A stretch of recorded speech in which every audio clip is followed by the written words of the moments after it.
नमस्कार मंडळी. लग्नानंतर होईलच प्रेम या मालिकेच्या पुढील भागात आपण आज पाहणार आहोत की 5-6 माणसं एका गाडीमध्ये बसणाऱ्या एका बाईला आणि तिच्या मुलीला खूप छेडत असतात.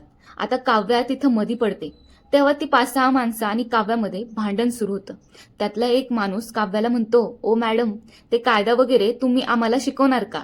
त्यावर काव्या ओढणीची गाठ बांधत म्हणते, कायदा तर आता मीच शिकवणार तुम्हाला.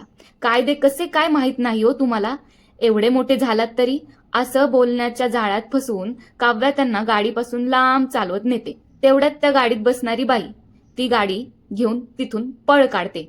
आता ती माणसं काव्याला भांडायचं सोडून देतात आणि आता त्या गाडीच्या मागं पळत सुटतात.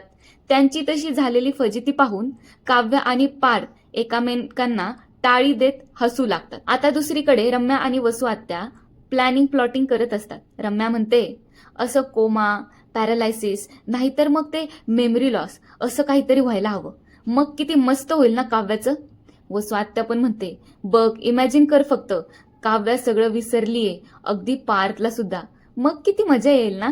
शिबाई, ह्या बायका खूप खालच्या पातळीला उतरल्यात पार. तुम्हाला काय वाटतंय? तर आता तिकडं हॉलमध्ये वकील आलाय आणि तो जीवाला म्हणतोय, तुम्ही पेपर्स मागवले होते ना, मग हे घ्या पेपर्स. पण हा वकील तर तोच आहे ज्याच्याकडे नंदिनीने एकेकाळी फास्ट ट्रॅक डिवोर्स पेपर्स बनवून घेतले होते. आता त्या वकिलाला घरी आलेलं पाहून तिला प्रश्न पडतो, हा इथं का आलेला असेल?